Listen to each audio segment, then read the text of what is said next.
So good evening. This is the meeting of October 9th, 2023 of the Underhill Conservation Commission. With us tonight, we have our commissioners, which include Daphne Canis, myself, Karen McKnight, Lori Graham, and Betsy Chapik. And we have a guest tonight with David Demarest. So calling the meeting to order. First on the agenda is welcome everybody. Long time we haven't seen David here. So welcome, David. And we will be expecting at least one other person to join us physically, and maybe someone will join us virtually. So are there any adjustments to the agenda?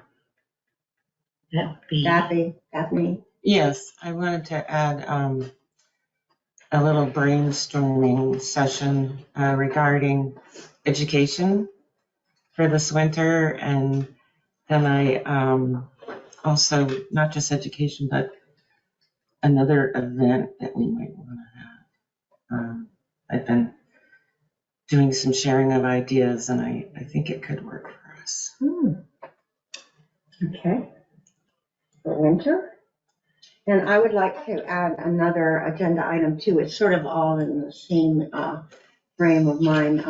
Sandy Wilmot emailed me after I'd sent out the agenda and said that the Planning Commission had been talking about using pieces of the climate change action plan, and they were talking in particular about resilience and resilience in line with how do we prepare for flooding, especially. And if you recall, last fall, the UVM climatology class came with the state climatologist, reviewed all of our properties. They looked at all the sites. We went out to look at the what do they call it, the bog, and off Route 15, that whole area. Oh, yeah. And the site of where that huge flood was in 2011, took out the house that had been sitting there for 100 years. So we looked at that. They continued to study the rivers and everything and indicated some areas where there was high potential for flooding. And so Sandy contacted me because the state is having an all-day session that has to do with resilience in the face of climate change. It's October 20th. It's $35, and I think the town would pay. If anyone would like to go, I'm considering going very strongly. But something there could also be a project for us to work on. It might be a river bank reinforcement or something else, but that is a possibility as well. So add those two things to the agenda. There is someone present from the public. So David, do you have any comments? I have a question and a comment. The question is there any updates on the intention to put gates to block my access? Which was expressed on May 9th, 2023. I am unaware of anything. We're totally unaware of any action in that regard. Okay. Yeah. And then my comment is I would just encourage all the residents of Underhill to check out underhillvt.com to learn the truth of the last 14 years of efforts to rescind my access to my home and surrounding land. Okay. Noted. You realize that that strip of land, that road, is a legal trail, and Vermont state law states that no one can drive through. So you legally do not have access. You're actually fully in error on that, and I recommend you look at the facts of the whole case. And you also recognize that the 2002 trail ordinance, which did not involve a road that was a trail. I am not going to talk about this. Wait. And you are not here to talk about this. This is our meeting. Okay, so wait. You engaged me on that, and I'm correcting you. Well, guess what? This meeting is over as far as I'm concerned. And I think you're very intimidating coming here. And I am scared. I'm going to go home and I'm leaving. because you scared the hell out of me. That's a little melodramatic. Yeah, you almost killed me once. Wait. You're lying and you're defaming my character, Daphne. Oh, David. Okay, so let's get back to the meeting.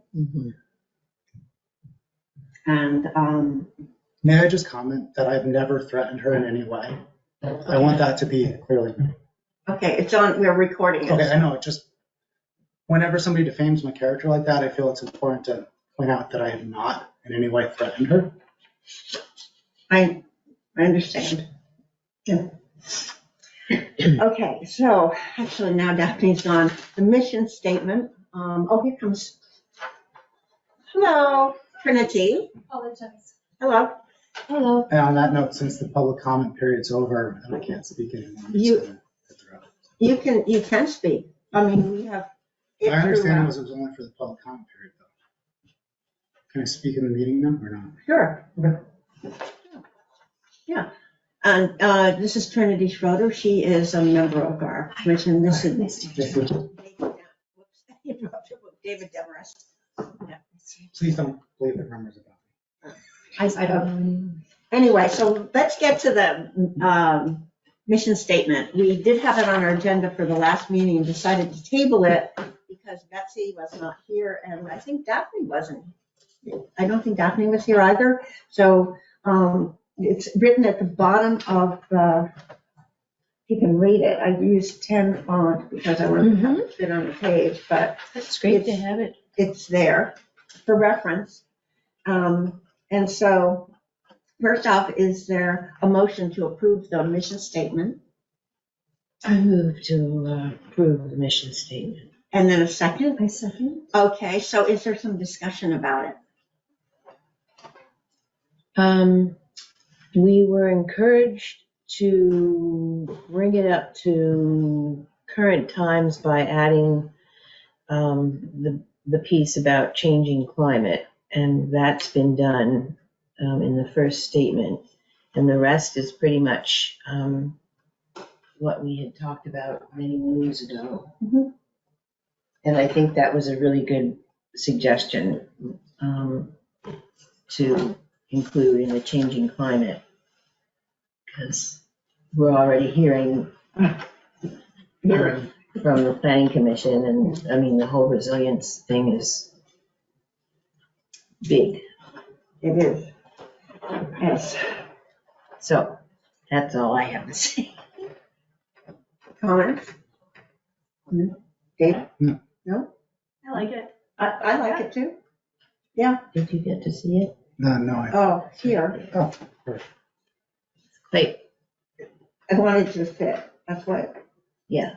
If you can all read it without glasses. Okay. So where will the mission statement go? It'll go on our website in the town plan Mhm. and kind of be our guide for planning. Yep. Great. Yeah. Do we need a motion to approve it as it's written? Well, we have a motion to approve it. Oh, I get as Like, written, but yeah. now we need to vote on, call the question. Okay. So all in favor of approving the mission statement as written? Hi. Aye. Any nays? No? Okay, the ayes have it. Nice job, team, and we're done. Yeah. Now, the next agenda item is quite exciting because I got very excited during it. It is, are you ready to do this now? Sure. Okay, so it's the Monarch project update, sort of a summary, and then maybe next steps for next year, or to think about, Yeah. start thinking and planning about it. Yeah. So how are we gonna, you want me to, Are you able to log in from your computer to the Google photo sort of collage that I sent out a while ago? ooh, so I go back, I'll go to Google Chrome. It would, No. Oops. Do I still have this? it would be in Yeah. your email, the invitation to that album, Oh. unless you delete. Do you have access to your email on that computer? I don't think, I'm not, can I do that?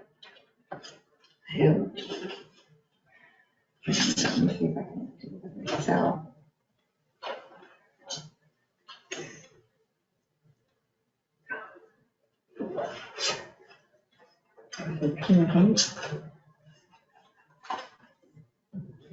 Okay, via Google Photos, all right, let me see if I can get there. And it would be under your shared albums if you.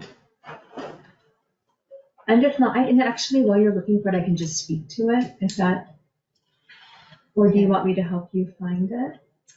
I don't know that I can get into my email, that's the problem. Oh, I should be able to though, shouldn't I? Yes. You might not want to make your email like Public. when you're looking for it. Public. You might not want to share that login information while you're looking for it. How do I do that? Trinity, did you share it with me as well? I did. Yeah. Yes. Yeah.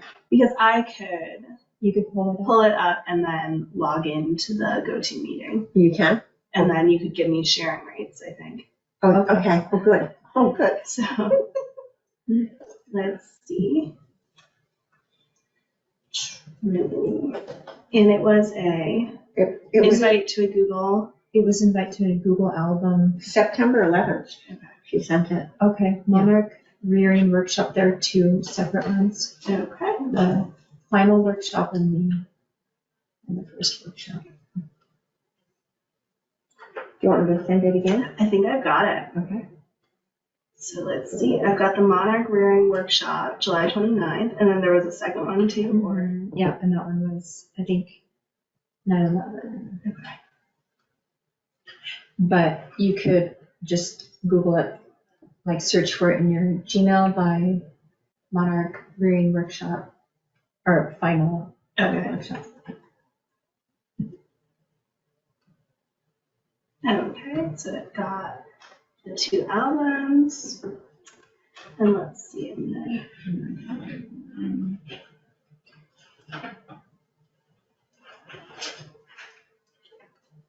So what I've forgotten is here, if I want to share, I'm supposed to hover over Lori and something's supposed to appear. Let's see. All right, I'm gonna hop in.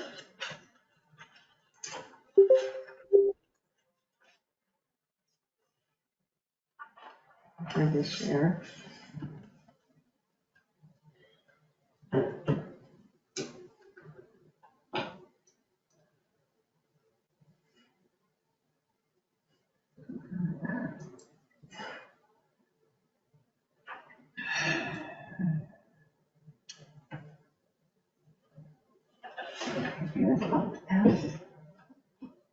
Yeah, there might be an option to make me a presenter.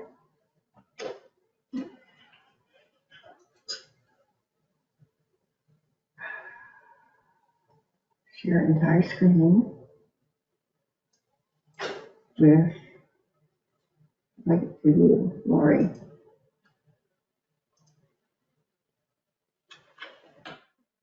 Lori. How do I do that? Let's see.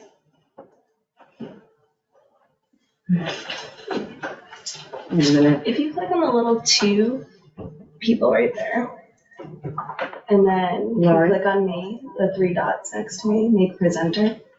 Oh, okay. Yes. There. Okay, and we'll start with the first Monarch Rearing Workshop, July 29th. Perfect. Sweet. Ooh. So, our first rearing, we put out quite a bit of information about the workshops in advance. Daphne did a really nice job on the flyers. Those were posted at DRML. There was a small newspaper that reposted that. I believe it was also, Lori, you put it on the website, Instagram, Facebook. So initially I had quite a bit of people interested in the workshop, and then I only had, sort of designated 8 spots because we wanted to keep it small scale this year. Also because these are really tiny creatures and we were afraid to have a large number of people and not be able to like allow people to see them properly. So we set 8 spots to begin with, and those filled up. They did fluctuate over the course of the workshops because some people then had schedule changes and other people wanted to join late. So in the end, there were more than 8 that took part, but overall, it was still completely doable because some people I ended up meeting with separately. Some people took information that I had drafted and sent out in terms of how to do the process, and they worked on it on their own. And people checked in intermittently. But in the end, we had 3 workshops. The first was July 29th. On that day, we all met at Crane Brook Reservation. We had some children, 2 of which were my own boys, and some adults, and we 2 of which were teachers at the preschool and the elementary school.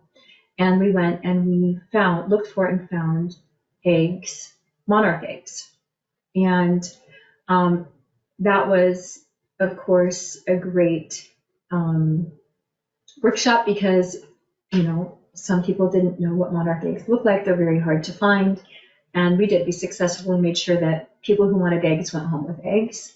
We also, Karen spotted this amazing phenomenon. I don't know if you can click the video or not, but before the workshop began, my boys and I went out and found all the plants we could find that had caterpillars on them. An hour later, when we came back, one of the caterpillars was already being dug off by a stink bug.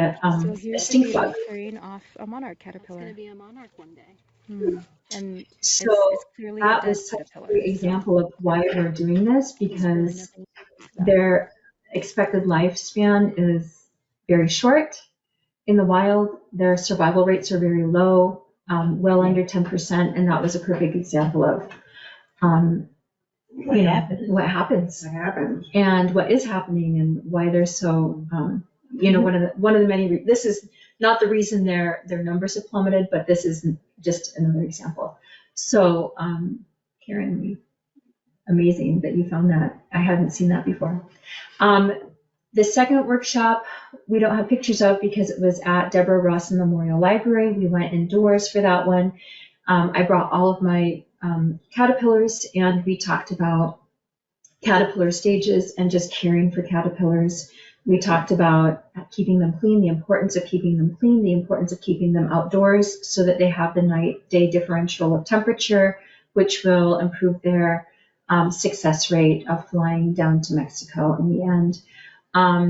We gave everybody the chance to look at the different stages that I had of the caterpillars, and talked about the importance of also bleaching OE leaves in a mild bleach, 5% bleach solution to prevent the spread of Ophriocistus electrosclera, which is a disease that's plaguing monarchs. And then we had our third, so if you want to pull up the last workshop, we had our third workshop far later than expected because the temperatures were so cool this summer. And the monarchs really rely on warm temperatures for their full metamorphosis. And so September 9th is when we went ahead and released our butterflies at Deborah Rawson Memorial Library in their butterfly garden. And I had a burst of butterflies that day. I think I had well over 10 butterflies. Yes, you did. I had in the teens. Yeah. So we had quite a few people come that day to help us release butterflies, and we tested them for OE.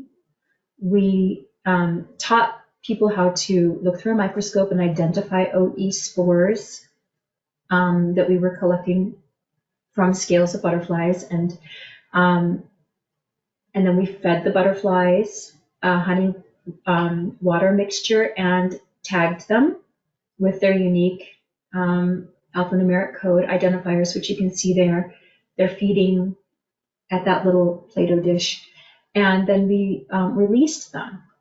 And the really great thing about this workshop is that testing out this way of bleaching the leaves really proved that we were able to produce 100% healthy butterflies. There wasn't one case of OE, there wasn't one case of tachinid fly, wasps, nothing. They were completely 100% healthy and great for release. And so I think for us, that was like the real success of this workshop, is being able to test out not only bleaching. So I forgot to mention it, but in the first workshop, I talked about doing the bleach solution on the eggs for 60 seconds and then a rinse for 60 seconds to make sure that there are no OE spores on the eggs of the butterflies, and then bleaching all of the food. And it was 100% successful in that sense. So we released approximately 35 butterflies and tagged 35. A few got away without tags. So we'll say about 35 butterflies. And the next step for me is inputting that data into Monarch Watch, their website, and then we'll find out March, by March latest, if any of our butterflies made it to Mexico and were recovered or not. But I do say we hope none are recovered, because that means that they did not survive the overwintering in Mexico. So our hope is that we don't find any butterflies and that they survive the winter and make it up to Texas in the spring for the next 3-4 generations of monarchs to do the next full migratory pattern. Our next steps, I think, will be, I gave presentations at Browns River Middle School and Jericho Elementary School, because that's where my boys go to school. So I did it for their classes. So the next step, I think, is to reach out and find out if there are teachers interested in sort of learning how to do this, and and just sort of queuing up for the next season of monarch rearing, and getting teachers on board. I think that's really it. I think it has to be a teacher-driven project, because you reach more kids, and kids love this project. They do. They really do love that. And there were three teachers at this one. Mm-hmm. I think, and there were at the last one. There were 3 teachers, at least 3 kids. Yeah, which was phenomenal, and the kids were so excited about it. Yeah. And do you have any? I didn't think of any tags. Yeah. The tag. You're looking at it and you think of those heavy tags. These are not heavy tags. They're like Little stickers? They're very, very lightweight, so that, I was thinking that the butterfly was going to be weighed down by the paper tag, but they're not. They're very light. Yeah. And it's a huge project. How many are involved in that? How many, when you log in, how many other people are logging in to register that information? Oh, thousands. I mean, it's a huge project all through North America. It's like, I couldn't even say, I would have to go look and find out and give you the number, but so thousands of people do this project. But I will also add, it wasn't just fun for the kids. There were actually initially, mostly like retired adults who were, interested in learning how to do this. Mm-hmm. There was one woman who took 2 of my caterpillars and drove them to Massachusetts to share with her homeschooling daughters. There's another homeschooling family here that did it with me.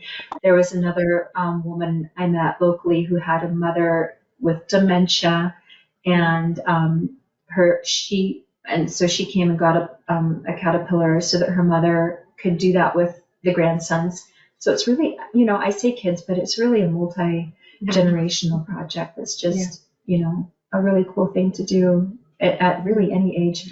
The one thing I will say that we probably need to think about is, I noticed, and my husband even noticed at Tomasi Meadow, a lot of monarchs on the clover and the honeysuckle, and then after it was mowed, the monarchs were gone. But so we should think about places that we can designate for, the preservation of monarch habitat in the future, or, maybe look at ways that we can alter mowing patterns of places that we have influence over that, or just recommendations to, the community, even like if, even this week we saw a monarch over at Tumwassee Meadow. Oh, you did?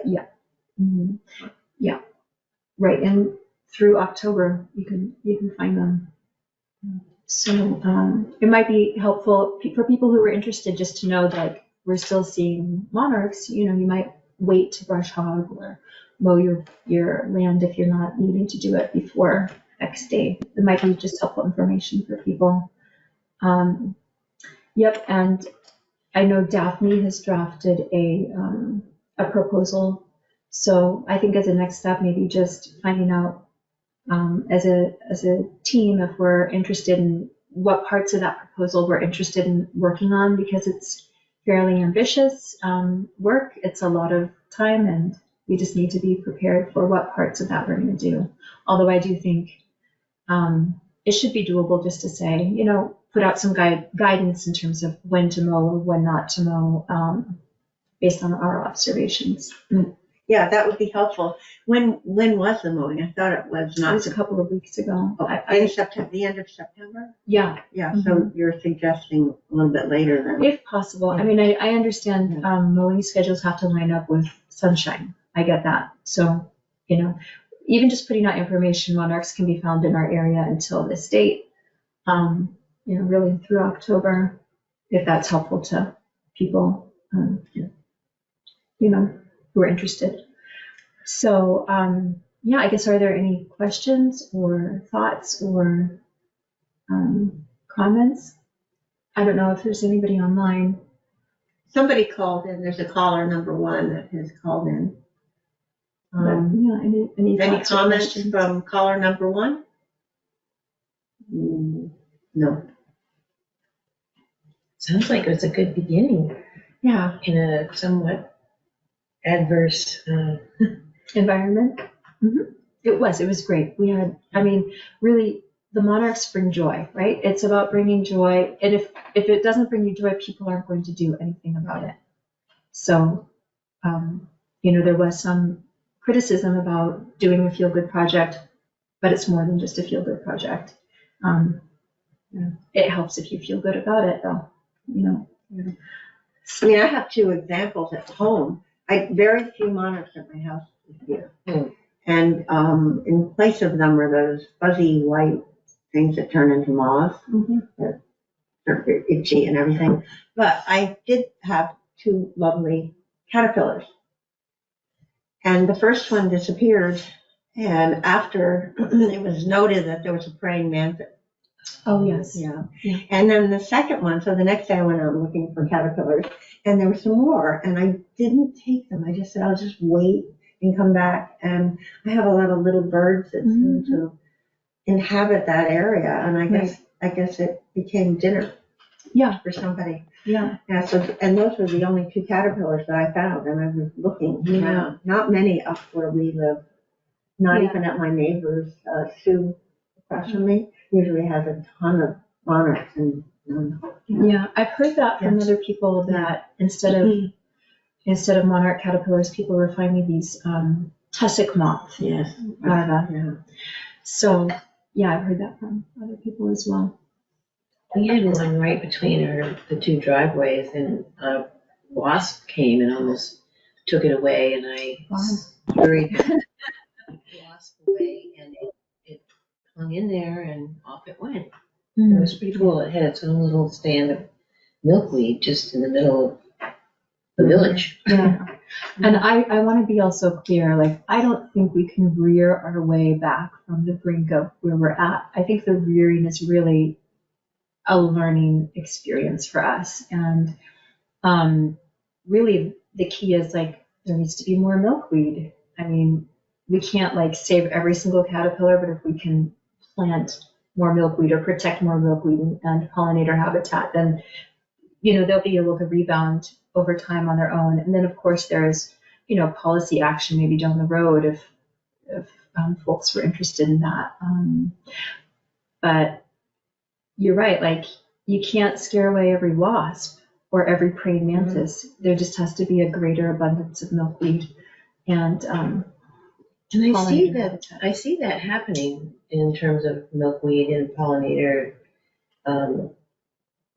plants in people's front gardens and things like that. Yes. Yeah, I mean, there is more, there's an awareness that seems to be building. Right. I don't think people are always thinking of the monarchs, but. Right. Well, pollinators in general, right? They're all on the same team.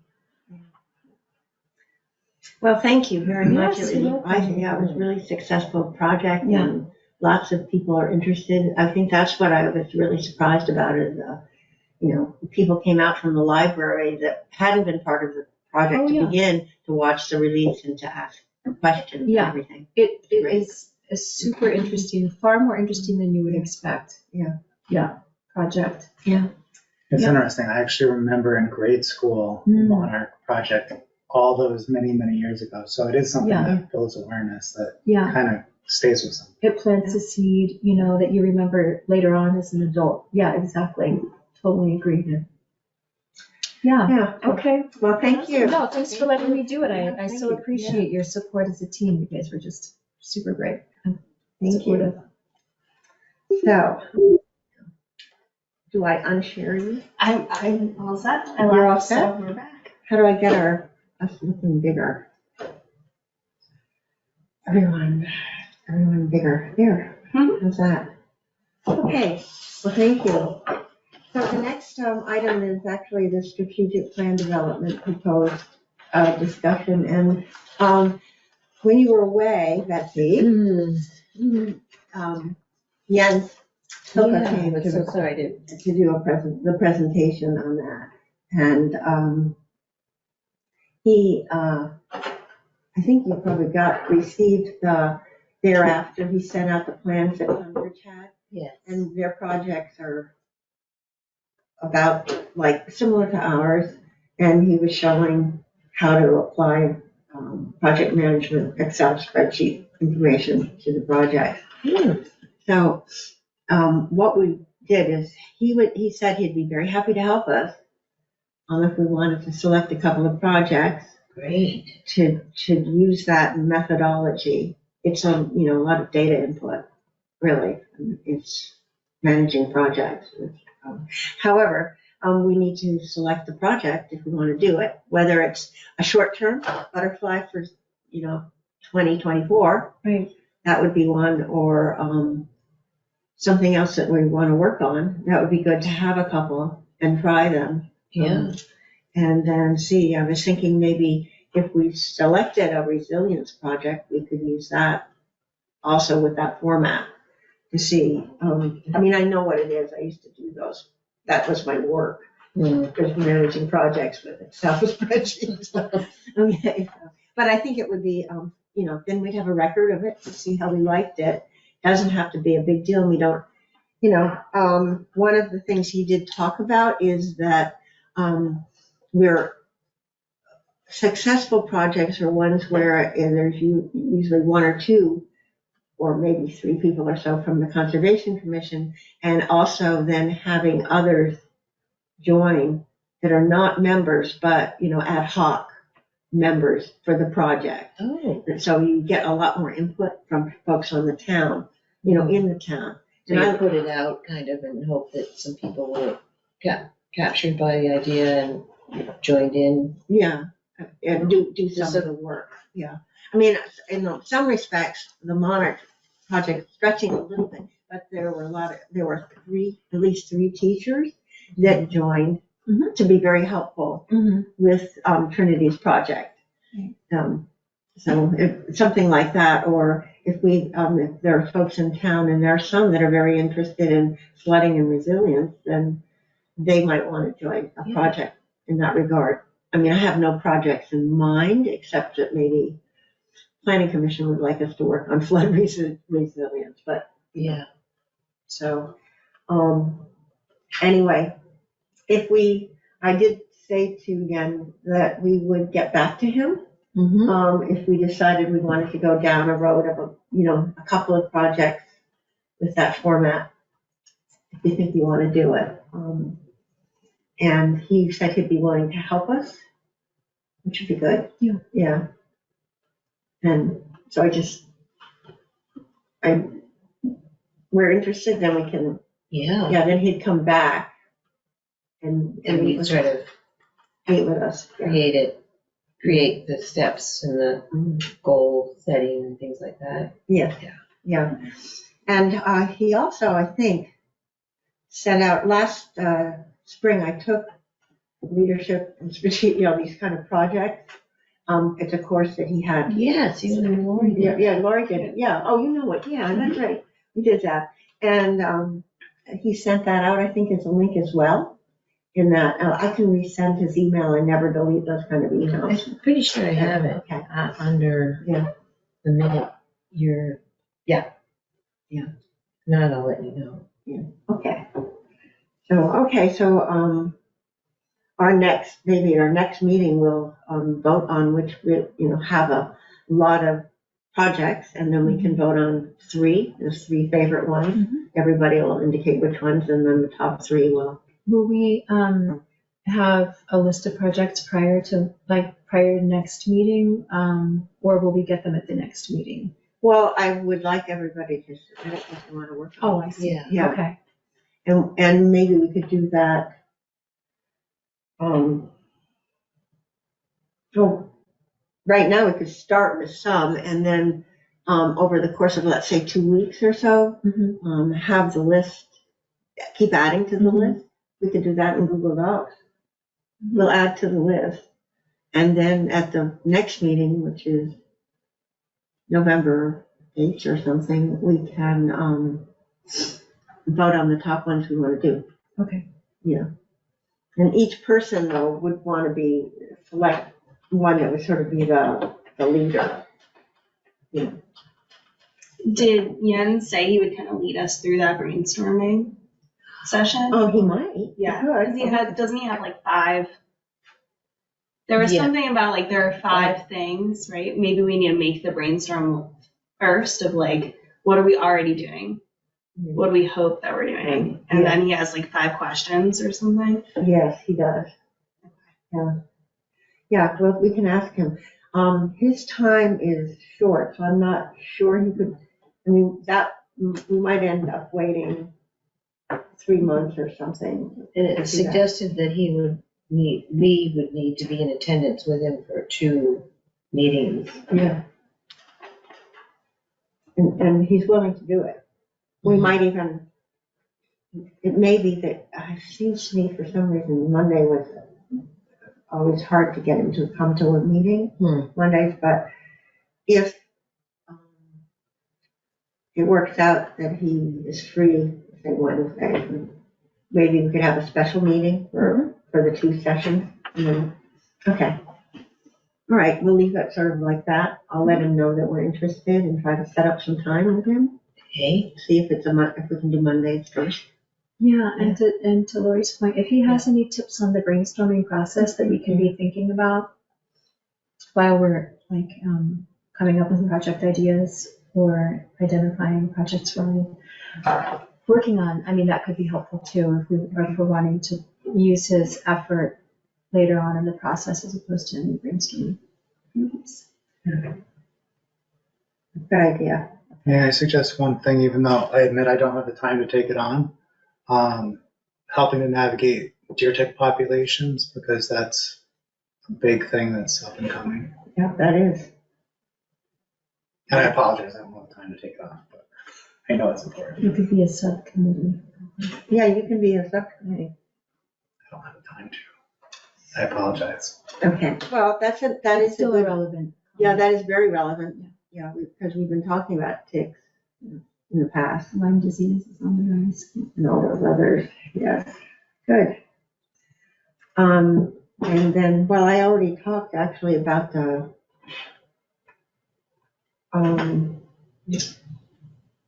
proposal from Sandy, resilience, and we're sort of at the end of our list unless you want to start talking about possible projects. Think about. I just had something to mention, and it caught my thoughts about an avenue for getting information out to people about the butterflies. Monarchs. Okay, Monthly for the last 3, I've been with Amanda putting in a little bit of information on our website page regarding, well, one of them was monarchs and milkweed, and a couple of them have been readings that are just sort of inspirational, and then recently a couple of dates and times for the master naturalist events that are happening. So I see the website as being more useful, as well as Instagram and other, and it would be neat maybe that's a project, maybe that's something that could be part of a brainstorm, but we have that resource, and I think the more it's used, the more it's used. So I forgot to mention that when we were talking about other additions to the agenda. yeah, but, so with using the website for projects, but also the project is to start finding ways to promote our Website. website project. Okay, yeah, that makes sense. Advertising is. And I just have a question about, some of the things that have come through us in the last several months, like the borer work that we were, our Ash borer. ash borer stuff, and knotweed, and some of those things that I think have settled and maybe aren't in our forefront, but might those be ongoing work, or is that part of our brainstorming and then defining?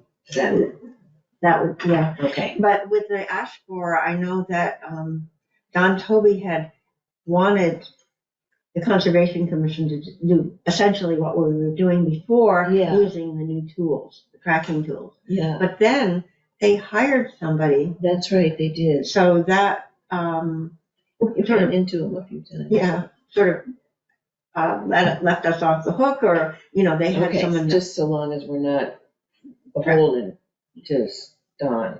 not at this point. Yeah. Okay, good. Yeah. So that one, So but maybe that one's at rest. right, but with the knotweed, frankly, with resilience, the knotweed unfortunately contributes to flooding. And one of the areas that has been targeted by the EVM, we all know it in the EVM class, but here is Underhill Center, where Crane Brook and Browns River and Millbrook, sort of the confluence of all of those, is prime target for flooding. And right now the knotweed is infiltrating the banks, Right. especially that point. If you go through the park to the brook, right there, so I don't know. And then Yen said, don't put your energy, or he suggested that we not try and save the world with invasives. That was a project. Do you remember him saying that? Yes, yeah.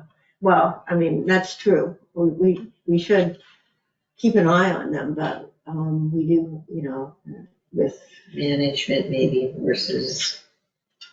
trying to eradicate them. But speaking of that, we were asked if we could help eradicate the knotweed. There is a circle of knotweed at Jericho Underhill Park. Oh. And it started because they were harvesting knotweed and putting it in a pile, but they left the crown. And the crowns then started growing. So it is a circle in the middle of a meadow. Is this at Mills River? Yeah. Oh, Yeah. And it's not very large, but they just seem to not be able to get rid of it. And they were wondering if we could help them at some point. So is it possible? Could be a afternoon or day or something. not even an afternoon. It's not very large, but they didn't realize that the crowns were knotweed would grow from the crowns. Okay, thanks for clearing that up. I just needed to. Yeah. That's actually the origin of the knotweed plot right next to the town garage. Was the Conservation Commission moved, like cut everything and then left it in trash bags there, and then it grew there. And then everything that got cut back grew back with vigor. Back 2010 era. Yeah. This, they actually said they waited, it dried out, and they burned it. But how in the world did it survive the burning over there? Anyway, but that's something that is doable right now for them. It's not growing. Yeah. Any other comments or notes? Okay, I thought it was going to be a long. Well, Daphne had a list of projects that she wanted to do. Oh, Patrick's on. Hello, Patrick. Hello. Hi. We're just talking about the next steps and defining projects that we'd want to work on. And do you have any that you were thinking might be helpful? I'm having trouble actually connecting. I don't understand. I've been having trouble for a while trying to connect here. So you can actually see me and know that I'm here. We can But- see your. We can't see your physical form. We just know you're here. Okay. My camera says that it's in use by some other app. I'm not sure what that is, but as usual, we octogenarians are mystified by all of this virtual stuff. Yeah. Yeah, I can't help you with that one. Is your camera turned on? Yep. Yep, there's a little light up here that says camera on. But it's not surprising to me. I have trouble with these things almost every time I have to go to a meeting. Yeah. So Yeah. don't depend on me for anything, but keep asking me questions just in case I can respond. Okay, well, our homework then, during this week or during the next few weeks is to come up with some projects that might be fun to work on, even one, if you had something that you thought might be good. The Planning Commission, if you're have been attuned to that, has suggested that we might work on something that has to do with resilience and flooding. So. Well, I've been kind of busy lately with all of the Abenaki stuff, but in addition to that, I have been transplanting chestnut, butternut, and hickory trees. I don't know that that has much to do with flooding, but it's got something to do with conservation and hope. Yeah, well, that could be transformed into a project of, transplanting at key sites some of those trees. Something like that. That would be. Well, I have access to people who are growing these trees and want to give them away. So if anybody wants to make a project out of it or to get the same access that I have, just let me know and I'll see what I can do. Okay, well, we'll put it on our list about that for next time to talk about. I'm assuming that would primarily be a spring transplant, not fall. Yeah, probably. Well, Patrick? Patrick? A lot of things are better transplanted in the fall, but spring works as well for some. I'm not sure. I've never transplanted this many varieties of nut trees before, but it seems to be working Where are you doing that? right here in my house. Oh, boy. I'm going to have Wow. a muddy woods.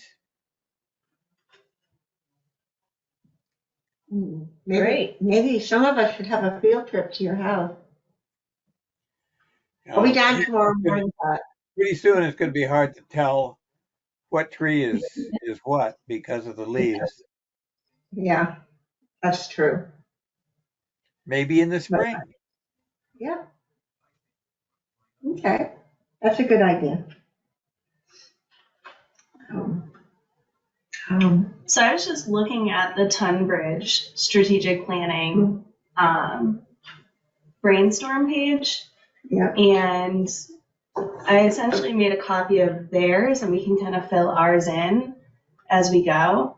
Do we want to put me on the agenda for that for next Yes. meeting? And I can get in touch with Jens if he has any specific way about like doing the brainstorming in Super. a non-biased Yeah, sure. type way or something. Okay.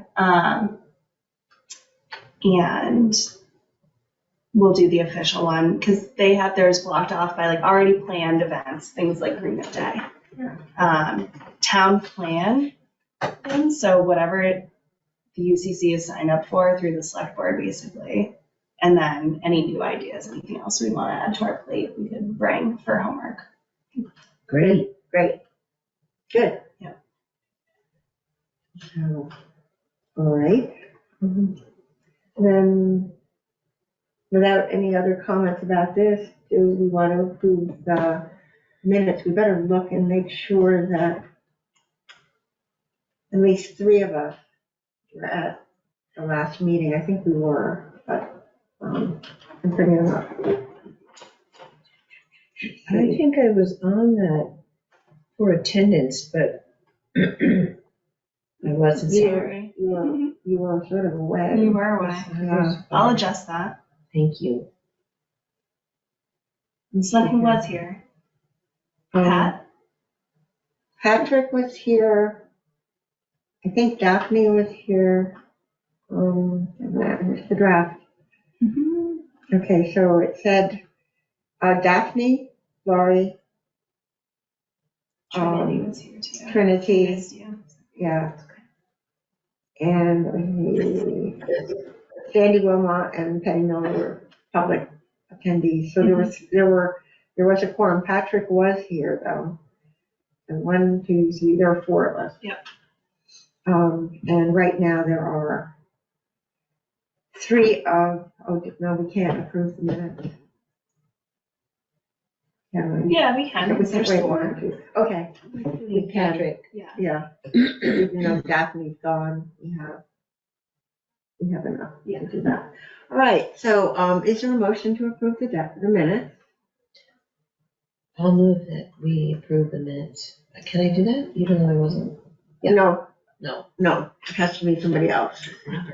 Susie? I'll move that we approve the minutes. Patrick, would you second that? Yes, I will. Okay.